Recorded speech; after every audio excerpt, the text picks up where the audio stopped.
Welcome to the Boomer Briefing Podcast, where we help you solve a critical business issue in 20 minutes or less. I'm your host, Jon Hubbard, shareholder and consultant here at Boomer Consulting.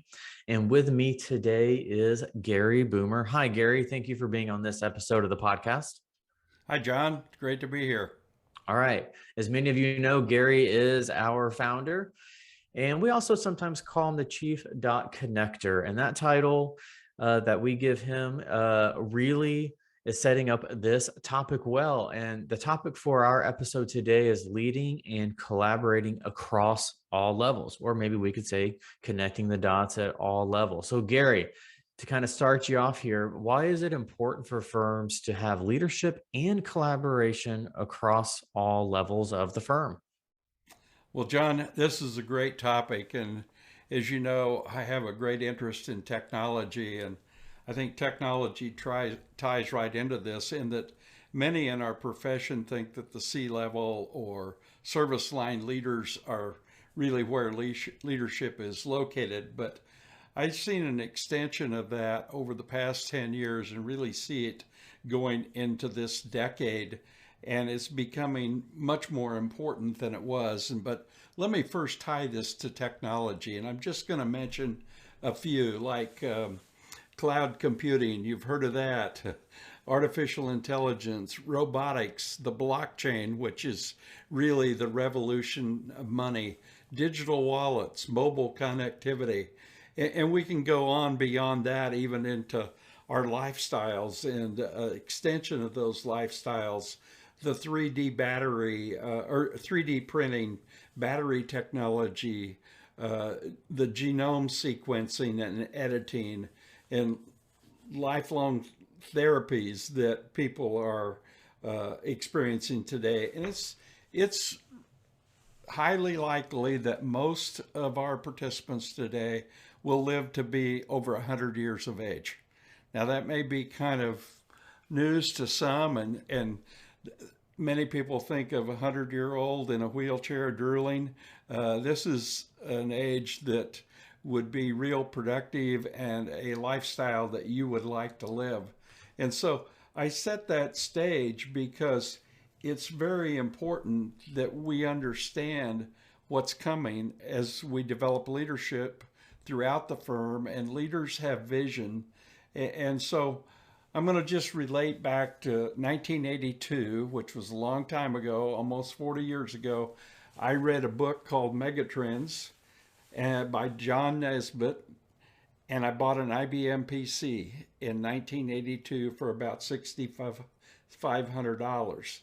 And I think my purpose, and it's even gotten stronger the older I've gotten, has really been to inspire and guide the accounting profession and their clients to being forward-looking results leaders. I didn't say thought leaders, I said results leaders, to sustain success and in order for them to be future ready.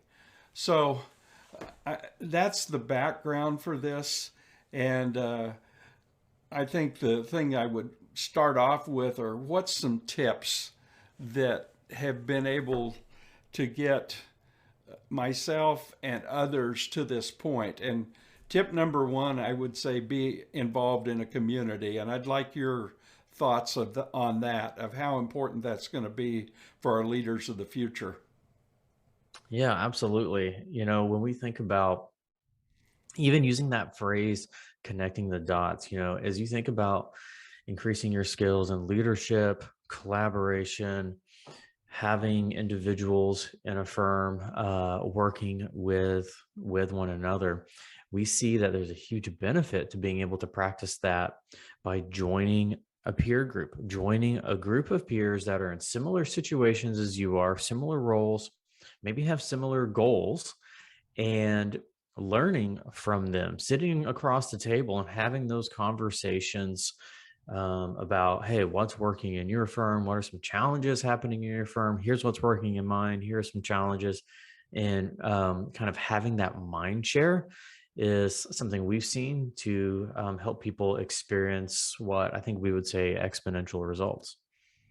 I totally agree. I think the other thing is you need a coach, and I've been fortunate to have several coaches over the past 30 years. And Dan Sullivan has certainly been important, Steve Blundell, Larry Wolf, just to name a few. There have been a lot of others. But I would also say another tip would know what your unique abilities are and try to build a team around your unique abilities. Don't try to uh, hire just mini me's that are just like you. And I think also you have to be able to communicate and develop that team. And we talk about Metcalfe's law. The more people you have in the network, the more value of that network. And that's been around since networking. Also, you have to have passion, I believe, beyond just the profit motive. Accountants oftentimes are, well, that's one of our strengths, I think, is being able to keep score. But it goes beyond that. And I say another tip would be lifelong learning and also to be willing to fail. And if you fail, to learn from that failure, not look at it as a total failure. Thoughts on that? Yeah, speaking on the kind of the failure piece, I know Ariana Campbell and Amanda Wilkie here with our company who focus, among other things, on the process improvement, talk about failing forward, right? Failing isn't something that you should try to avoid. You should actually anticipate having to experience that and actually using the learning to propel you forward. So I think that's great, Gary.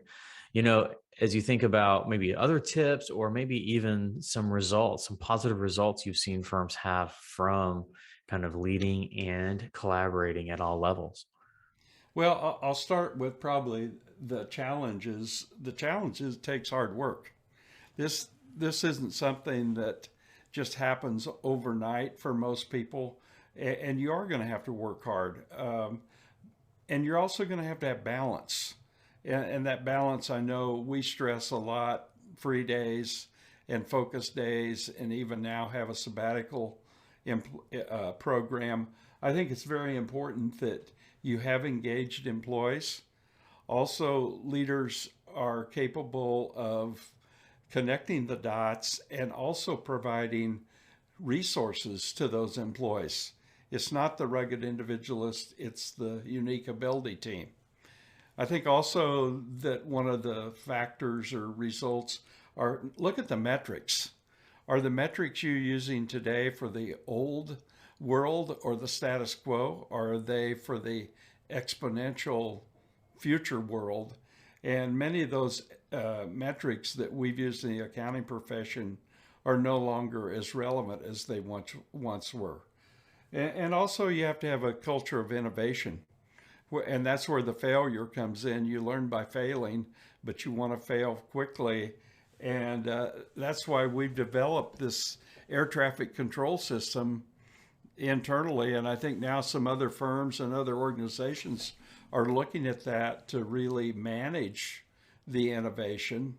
Uh, but I think the best that will come out of this is the value of your firm, both in the eyes of the clients and also in the eyes of prospective owners of that firm in the future, is the increased value that you're providing. And that's very, very important. That's great, Gary. So, as we round out this conversation here, what are some next steps firms should take? Any advice there? Well, I think one of the best investments you can make as an individual or a firm is to invest in yourself and others. That's probably the biggest return on investment. Also, know your strengths. Use tools like the Kolbe Index. I wish I would have had that earlier in my career because everyone was trying to focus on my weaknesses rather than on my strengths. And I think also you've got to have a vision. You have to have a plan. Um, and you have to have some leadership development.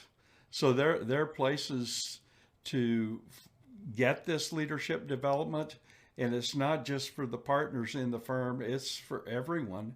And I mentioned early on that I really believe in coaching, and coaching is different than mentoring. Um, and then I would say our circles that we put together in the various areas of the firm certainly can be valuable. And then don't be afraid to read something other than technical tax or audit materials. Go out and look at the blogs, the YouTubes of the world. And finally, I'd say use your time wisely. And I learned something the past week. Some will probably like this, some won't like it, but it's called the monkey and the pedestal. And if you spend all your time building the pedestal and not training the monkey, you still don't have an act. But if you do the hard part first and train the monkey, there are plenty of people that can build the pedestal for you. So I think using those resources out there that are available are very, very important. That's great, Gary. Well, as always, it's a pleasure speaking with you and having you on the podcast. And I know our listeners always enjoy hearing your thoughts as well. For our listeners, if you enjoyed this conversation, we release new episodes every Tuesday morning. Each week, we kind of rotate topics, maybe in different categories like leadership, technology, process, talent, and growth. So the content is always fresh, but there is a common theme, and that is these topics we discuss are critical to your firm's growth. So, as always, thanks for listening, and please stay tuned for the next episode. Thanks so much. Thanks, Gary. You're welcome. Thank you, John.